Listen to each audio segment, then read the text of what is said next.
নমস্কার, MG tutorial চ্যানেলে আপনাদের সবাইকে স্বাগত। আজ আমরা আলোচনা করব 2023 সালের মাধ্যমিক জিওগ্রাফি প্রশ্নের প্রশ্নপত্র নিয়ে। তো প্রথমে আমরা প্রশ্নপত্র এবং তার উত্তর কি হবে সেটা নিয়েই দেখে নিচ্ছি।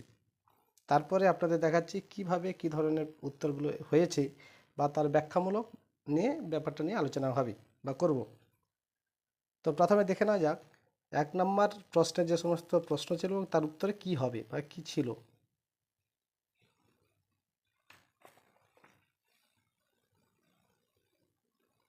দেখতে পাচ্ছেন সবাই?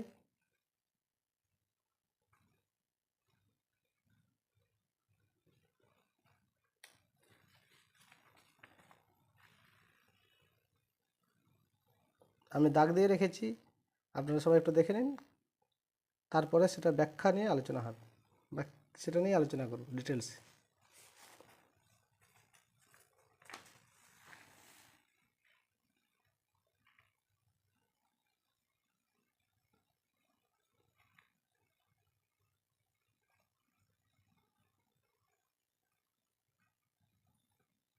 এই ছিল টোটাল 36 নম্বর এবং তার অ্যান্সার। আচ্ছা, এবার আমরা প্রথম থেকে দেখে নিচ্ছি। প্রথমে এমসিকিউ 14 নম্বরে থাকে, আপনারা সবাই জানেন। তো 4টি করে অপশান থাকে, তার মধ্যে একটি বেছে নিয়ে লিখতে হয়। তো সেটি প্রথমে প্রশ্নটি ছিল, যে প্রক্রিয়ায় অসমতল ভূমির বন্ধুর ভূমি অপসারিত হয়ে সমতল বা প্রায় সমতলে পরিণত হয় তাকে বলে কি? যে প্রক্রিয়ায় অসমতল বন্ধুর ভূমি অপসারিত হয়ে সমতল বা প্রায় সমতলে পরিণত হয় তাকে বলে পর্যায়ন। এটা বিষয়টা নিয়ে একটু ছবির মাধ্যমে দেখার চেষ্টা করব।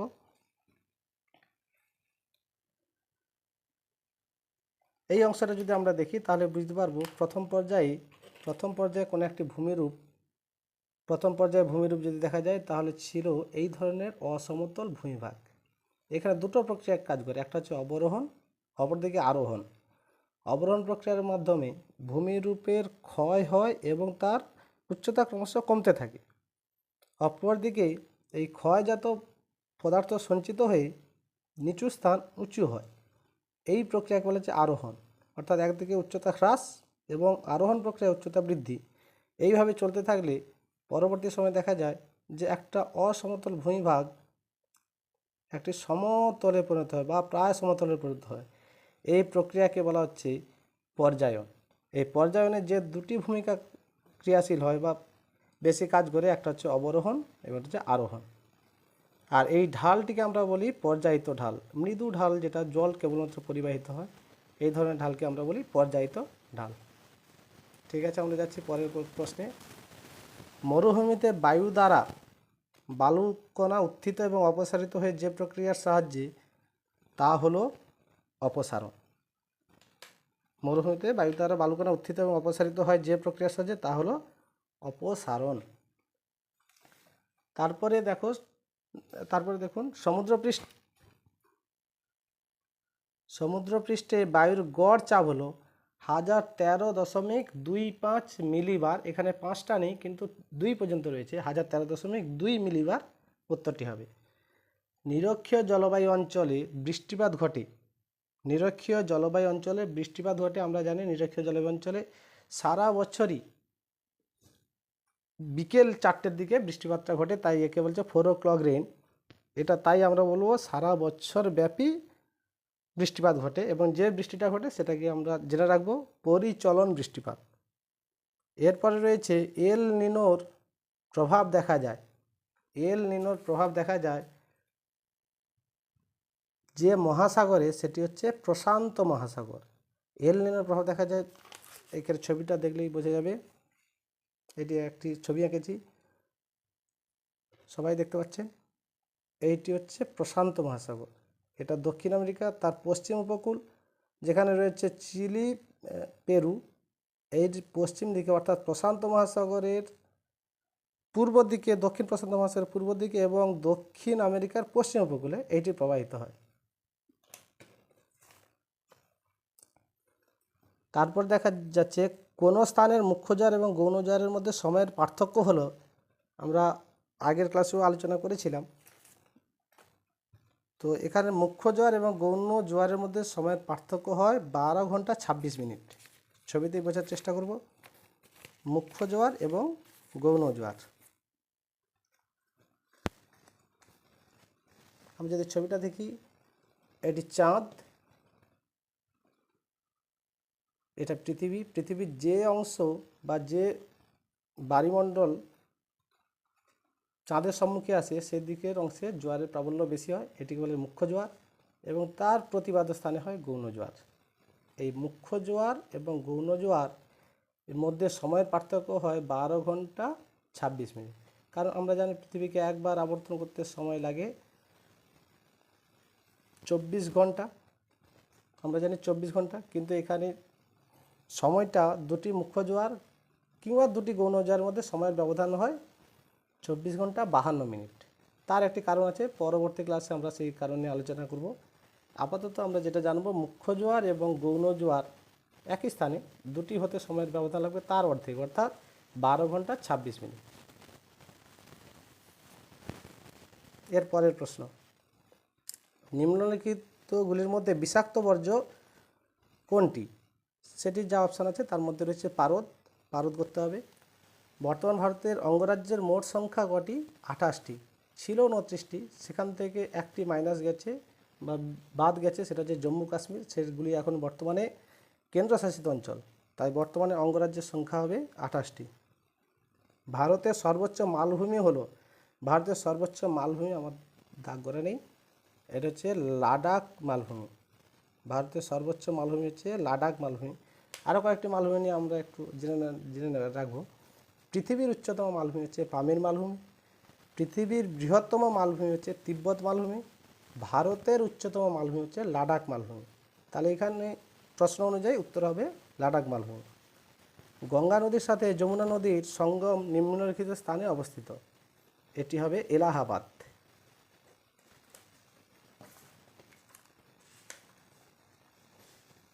এরপরে আমরা দেখব, পশ্চিমী ঝঞ্ঝার প্রভাবে বৃষ্টিপাত সংঘটিত হয় যে অঞ্চলে, তা হলো জম্মু কাশ্মীর। যে অঞ্চলে, তা হলো জম্মু কাশ্মীর। আমরা ছবির মাধ্যমে দেখে নেব কোন জায়গাটায়। আমরা জানি ভূমধ্যসাগর থেকে আসা জলীয় বাষ্পপূর্ণ বায়ু শীতকালে ভারতের উত্তর পশ্চিম অংশ, অর্থাৎ পাঞ্জাব, হরিয়ানা, জম্মু কাশ্মীর এই অংশে প্রথম এসে উপস্থিত হয় বা এই অংশে আবহাওয়াকে বিঘ্নিত করে, তাই এটাকে বলা যায় পশ্চিমী ঝঞ্ঝা। তাহলে এই অপশান অনুযায়ী আমরা দেখে নেব, পশ্চিমী ঝঞ্ঝা দেখা যায় ভারতের জম্মু ও কাশ্মীর অংশে বা রাজ্যে। ভারতের কফি উৎপাদনের প্রথম স্থানাধিকারী রাজ্যটি হলো কর্ণাটক। ভারতে বেসরকারি উদ্যোগে বৃহত্তম লৌহ ইস্পাত কারখানা হলো tata iron and steel company বা স্টিল প্ল্যান্ট। তো আরেকটু জেনে রাখতে হবে, যেহেতু বেসরকারি উদ্যোগের বৃহত্তম লৌহ ইস্পাত কারখানা, তাই এটি tata iron and steel plant. কিন্তু সরকারি উদ্যোগে কিংবা ভারতের বৃহত্তম হলে তখন হতো ভিলাই। এখানে যেহেতু বেসরকারি উদ্যোগে বলেছে, তাই এটা হবে Tata iron and steel plant. আর যদি সরকারি উদ্যোগে বা কেবলমাত্র বলতো যে ভারতের বৃহত্তম, তখন হতো ভিলাই স্টিল প্ল্যান্ট, তার উপরে অপশানটা হতো তখন। এরপরে হচ্ছে 74m/7 মানচিত্রের সংখ্যাসূচক স্কেল কত? মানচিত্রের সংখ্যাসূচক স্কেল কত আমি একটু বোঝানোর চেষ্টা করব। এটা নিয়ে পরবর্তী সময় আমরা আবার ক্লাসে ডিটেলসে আলোচনা করব। কিন্তু বর্তমানে দেখব স্কেলটি কী জিনিসটি বা কীভাবে স্কেলটি মেনটেন হয়। এখানে আমরা 5টি সিরিজ দেখতে পেয়েছি, million sheet, degree sheet, half inch sheet, inch sheet, নতুন সিরিজ।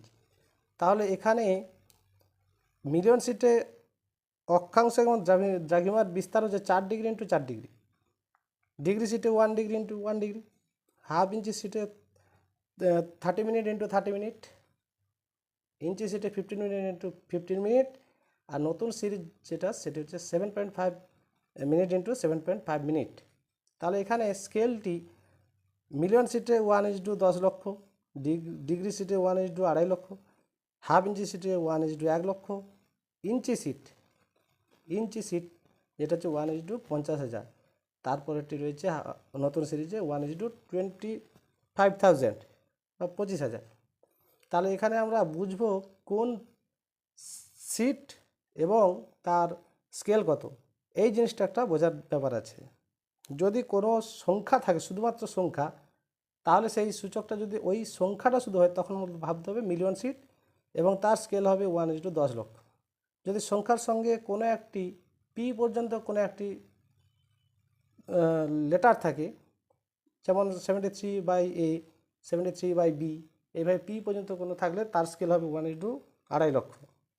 হাফ ইঞ্চি সিটে 73A বা পি পর্যন্ত বাই এনই, এখানে 4টে অপশান থাকতে পারে, এনই, এসি, NW, SW, এগুলো যদি থাকে তাহলে বুঝতে হবে তার স্কেল হচ্ছে 1:1 লক্ষ।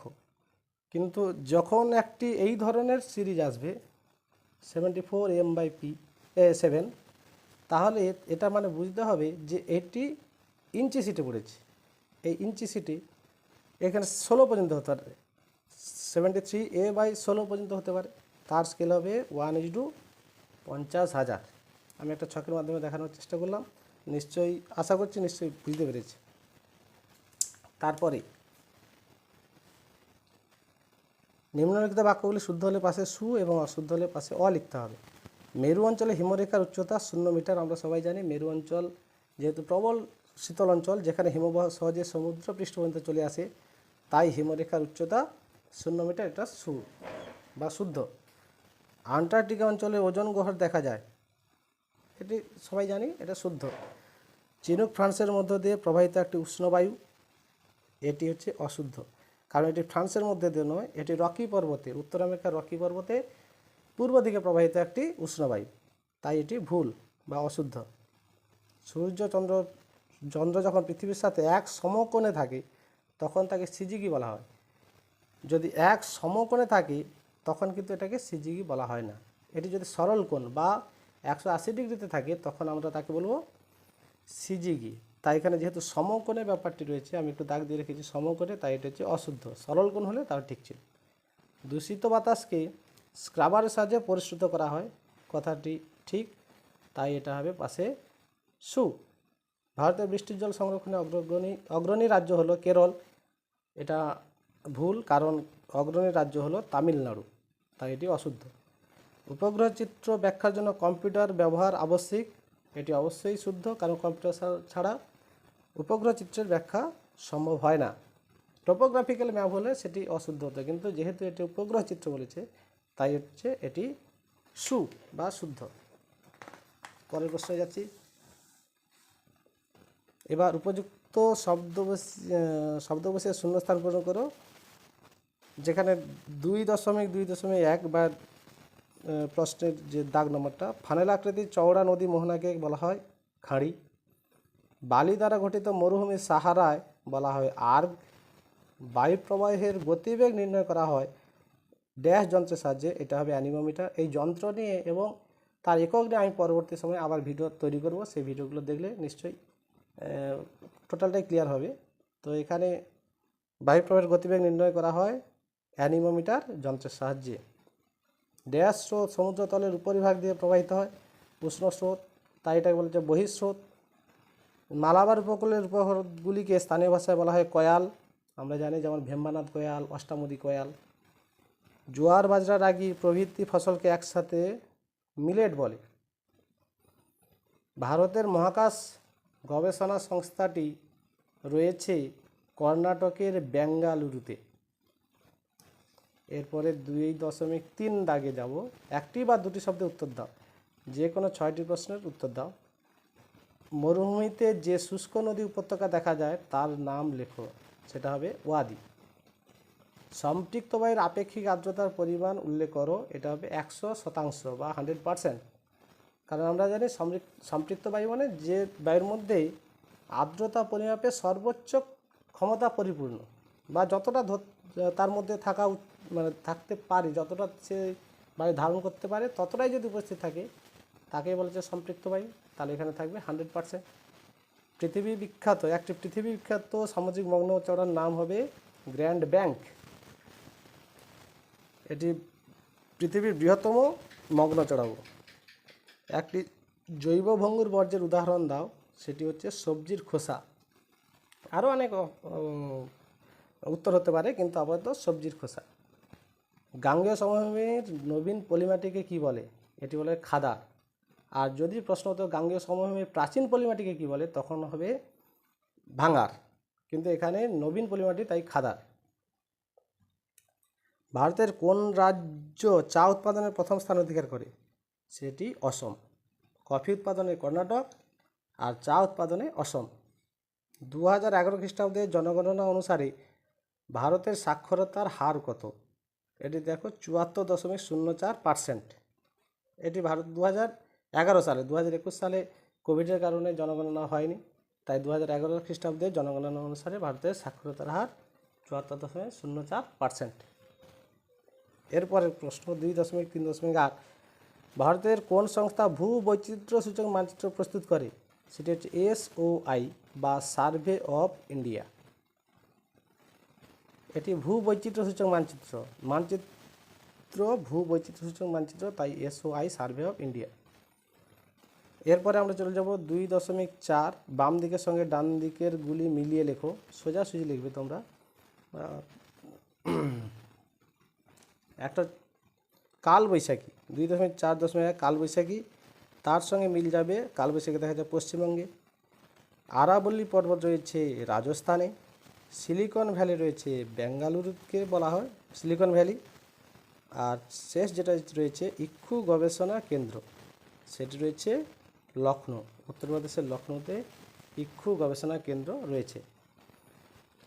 তো এইভাবে আপাতত প্রশ্নগুলো আমি 2017 সাল পর্যন্ত সব প্রশ্ন নিয়ে আলোচনা করব।